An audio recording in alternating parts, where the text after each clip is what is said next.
안녕하세요. 처음 뵙겠습니다.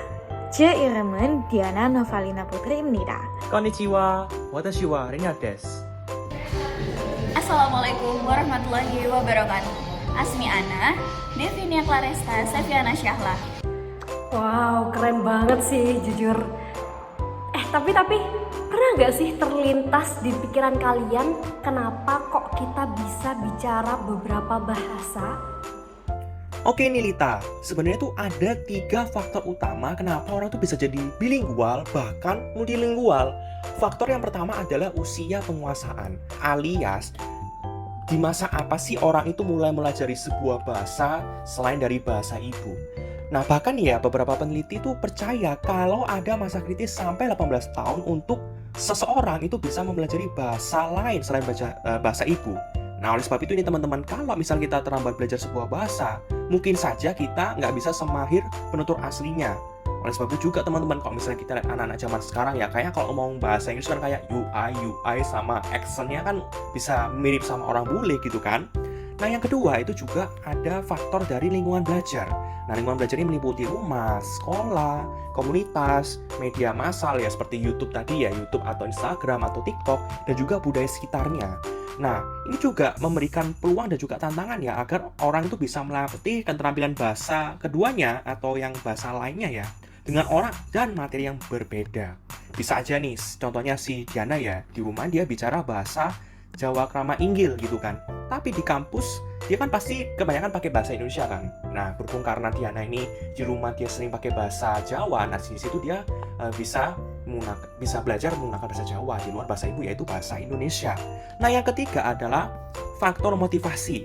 Nah karena kebanyakan orang kalau misalnya ingin belajar bahasa itu kan ada tujuan yang berbeda-beda ya. Nah motivasi ini vital banget nih untuk kita bisa mencurahkan waktu dan usaha untuk kita bisa belajar dan juga akhirnya bisa pakai bahasa itu gitu loh. Nah bahkan juga ada beberapa penelitian ya yang menunjukkan kalau orang itu yang termotivasi secara intrinsik ya, misalnya minat atau kesenangan pribadi ya, itu cenderung lebih baik kinerjanya dibandingkan orang-orang yang termotivasi oleh faktor ekstrinsik ya, seperti penghargaan atau hukuman. Nah itu dia tuh Lita, kenapa orang kok bisa bicara banyak bahasa. Oh alah, bener banget sih. Tapi nih ya, tadi kan sempet tuh kita bahas tentang usia belajar bahasa. Kalian tahu nggak sih, emangnya bagian otak mana aja sih yang ikut andil? Nah, jadi teman-teman, ada 5 bagian otak yang ikut andil dalam usia belajar bahasa. Yang pertama, ada gyrus presental dorsal yang berisi area Broca. Jadi, bagian ini adalah bagian yang terlibat dalam produksi ucapan dan pemahaman bahasa. Yang kedua, ada pars triangularis. Bagian ini berperan dalam pemrosesan semantik bahasa seperti makna dan juga referensi. Dan yang ketiga, ada pars opercularis.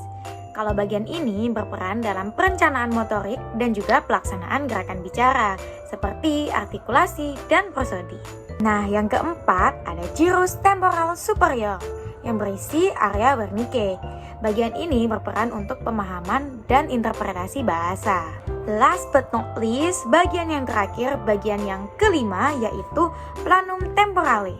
Bagian ini terlibat dalam persepsi musik, diskriminasi nada, dan juga perhatian yang didorong oleh stimulus.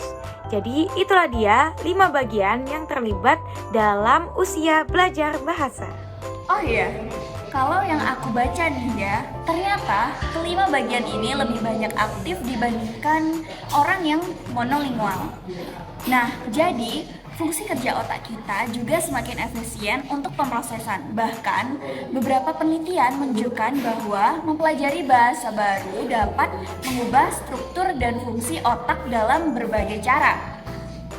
Mempelajari bahasa baru juga dapat meningkatkan kemampuan kognitif, memori, dan juga membuka peluang baru dalam komunikasi serta pemahaman budaya. Artinya, otak kita bisa menyimpan lebih banyak informasi dan memproses lebih cepat. Dan juga ada loh satu studi kasus terhadap 253 pasien Alzheimer yang menunjukkan bahwa orang-orang yang bisa berbicara 2 bahasa ya, yang lancar pastinya ya, ternyata itu bisa menunda gejala demensia atau pikun loh. Dan juga kita tuh bisa dapetin lebih banyak kesempatan di bidang akademis ya, misalnya scholarship atau misalnya student exchange, dan juga di bidang karir yang mempermudah kita mencari pekerjaan. Selain itu juga orang-orang bilingual itu cenderung memiliki fleksibilitas dalam berpikir dan prestasi akademis yang lebih tinggi loh daripada orang yang monolingual. Jadi selain bermanfaat secara kesehatan, ternyata ada keuntungan secara sosialnya loh. Wah, keren banget sih jujur.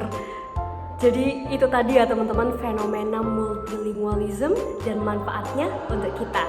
Kalau gitu sekarang harus lebih semangat dong dalam belajar bahasa asing, oke? 再见，祝你们学习新语言顺利。